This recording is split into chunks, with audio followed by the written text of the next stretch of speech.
Hey guys, and welcome to the first vlog. Today we are driving this. Now this is the Honda City. It is the 2017 facelift. It is the petrol. It is the VTEC trim level, and let's pop up the engine bay right away. Now as you can see, it's got the VTEC motor in there where all the magic happens. Let's just close the engine bay down, move on to the side and view the design head on. This arrow shot design was first found in the third generation Honda City in India, which went on sale way back in 2008. It still holds quite good. Now these are the alloy wheels. These are diamond cut rims. It's got 185/60 section tires. However, the tire profile is a bit low, and we'll talk more about it towards the driving part. Now getting on to the rear, we've got a 510 liter boot, decently shaped, decently sized. The loading lip is a bit high being a sedan. And now let's move on to the back seat. The back seat is a comfortable place to be in. It's got good leg room, knee room. However, under thigh support is a bit lacking as the seat squab is a bit short. And for taller individuals it might be a problem, but otherwise it's fine. Headroom is decent if you are squat, if you sit in a squat position. However, if you sit upright, your head will rub against the roof. The seat base itself is nicely reclined and quite comfortable. You've got dual AC vents, you've got dual charging ports, 12 volt ports, but you need to plug in your charger for you to be able to use them. You do not have adjustable headrest, which is a bummer. You've got a decent sized armrest with cup holders, and the adjustable headrest is not available on any of the trim levels except the top end trims during that time, which is not a very good omission from Honda. Now before moving on to the front seats, I'd also like to show you the door pockets, which are decently sized and can easily accommodate a 1 liter bottle. They are present on either side of the doors. Let's open the doors and get to the front.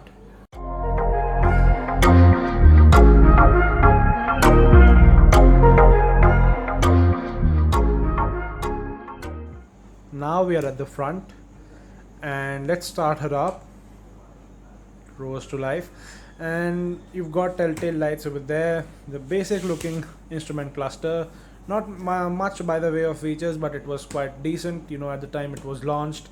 This is your steering wheel. You've got audio control, you've got your cruise control, you've got the Bluetooth telephony, and it's adjustable for both reach and rake, which is another good addition by Honda. Then you've got an automatic touch panel for the automatic climate control. You've got an engine start stop button. You've got the mirror controls. You've got the power window switches on the driver's door side, which is very common these days. Then you've got a decent sized glove box. You have got ample storage in this center console. You've got big huge bottle holders which can accommodate a lot. You've got 2 cup holders as well, and a nifty storage just besides the driver. Now we're gonna be moving on to the quality part, which is okayish for most people, because quality levels are at par with Hyundai, although they're still not at the level of Volkswagen or Skoda. You've got a nice soft touch trim on the dashboard, which only used to come in the facelift. However, the top of the dashboard and the bottom, it's still finished in hard plastic, but it is robust nonetheless, and it is to stand all the wear and tear you throw at it. Now moving on to the instrument cluster, there's a small needle at the top which you need to press to control the display. It does not show much information, but the amount it shows is quite useful. You've got your trip meters, you've got dual trip meters, and it does show you the average or the kilometers per liter. Currently it's at 8.8 because this car has not run a lot in the recent time, and it also indicates the temperature, outside temperature. You've got the time displayed as well. You've also got the amount of fuel left in your car. Now you've got these are the wiper stocks, and I'll show how these work in a little bit. But now let's move on to the touchscreen. Now this is Honda's digipad, the 1.0. It gets dual USBs, it's got an SD card, it's got navigation, it's got onboard storage, and it's got an HDMI cable. However, and these are the ports, they are located down below the center console. A bit difficult to find out at night, but they work quite well. The connection is quite seamless, and it's also got internet connectivity. The touchscreen itself is Android based, but the UI is ancient. Yes, I'd say ancient because this is based on Android 4 point something, and currently when we use 210 and 11, there's no point in using this. Another thing that it does not get Android Auto and Apple CarPlay on a car when you're spending around 14 to 15 lakhs. You definitely need to have those. Now these are the cabin lights. You've got dual cabin lights, both at the front and the rear. Then you've got your electrochromatic mirror, and now we're opening the sunroof. It's the biggest in its segment. It gets one touch operation. It also gets an anti-pinch guard. Now the sunroof works seamlessly well, and yes, now let's get driving. Guys, now I'll be showing and playing an audio for you. We'll see if how is the quality like, and yeah.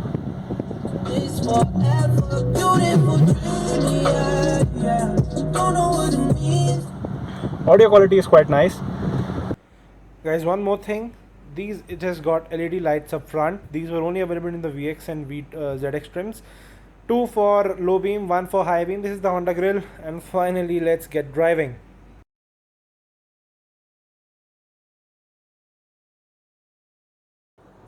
Alright guys, let's start driving. Now this has got 118 bhp, 1.5 liter engine producing around 145 newton meters of torque, and it has got a 7,000 rpm red line, which is a bonus of the Honda VTEC. Now coming to the driving dynamics of the car, the steering is quite responsive. It weighs up brilliantly well at low speeds. It's light at high speeds. It weighs up so that you don't feel as if you're not safe. Then it's the ability of the steering to return to center head position, which means it straightens up on its own, which is another good thing. Talking about the ride, it is pliant for the most part. However, at extremely low speeds, there is a hint of stiffness through which bumps and potholes can be felt in. This is an area where Honda could have made the suspension a bit more pliant to work at low speeds. Also, since the tires have a lower profile than the rest of the competition, it does feel that the ride could have been made better still if it got 195 section tires as compared to 185s. Now the problem in 185 section tires is that it's not that common to find in the marketplace, and when you're upgrading, you definitely would want to get an upsize. Right now I'm driving a bit fast, and as you can see, the engine responds quite well to the inputs, and what helps the engine work better is the gearbox. The City comes with two gearbox options. You've got a CVT automatic and this 5-speed manual. The new one has a 6-speed, but this 5-speed manual is a joy to use. Shifts are short, throws are short, shifts are great. It slots in where you want it to, and it does give you the feeling of driving an enthusiast car. The City is actually, the driving dynamics as a whole, it does make for a compelling package. That means the Gen 4, it has got good ride and handling balance. It's got a good gearbox, and it's got a great steering, which does make it a good driver's car. Now, as we are waiting in traffic, I'd like to point out a few negatives of the City. The first one being the infotainment system not having enough by the name of features, and that enough is just for Android Auto and Apple CarPlay at a time when an Alto also offers this. I really feel this car should have had that feature, and at the price it used to come, yes, it is a hell lot expensive. Now, the second thing would be the visibility due to the thick A pillars. Yes, it does increase safety a bit, but yeah, it could have been made a bit smaller, because at times there have been instances when a person, or even a motorcyclist, gets hidden behind those, and it creates a blind spot. The third thing would be the tires, which are not so common in size, as well as the profile, which is quite short and which gives a jarring or jittery ride, you know, at low speeds. The fourth thing, and the worst thing of all, is the price. Yes, the city has always commanded a premium over its rivals, and at the time when we purchased this vehicle, it was just a short of the base model of the Corolla Altis, so we can definitely see where the city has been headed to. But yes, in this dying segment, it has been the fire holder. It's still selling strong. It sells around 3,000 4,000 units, which is great considering the market for sedans is dying down, and this is the lone warrior left. However, I do feel that Honda should reduce the prices a bit, because yes, there has been a compromise in quality from the third generation onwards, and the service is also not something so great to talk about. Yeah, it's better than Maruti and it's better than Hyundai, of course, but yes, there are still some gaps which are to be filled by Honda. And thirdly, the future of Honda is quite uncertain right now, because there are new launches planned up, which is in 2023, and it's also quite late. So yeah, currently it's the Amaze and the City which are actually pulling the cart of Honda ahead. Lastly, would I recommend this to anyone who wants a mid-size sedan? Yeah, definitely. This is because the City has always been updated, and as a matter of fact, it is the only market in the world where it has been more expensive than the now discontinued Mitsubishi Lancer. Another thing to point out is that other cars, they have been getting refreshes, but their sales are going down horribly. The German twins aren't doing well enough because they're not being updated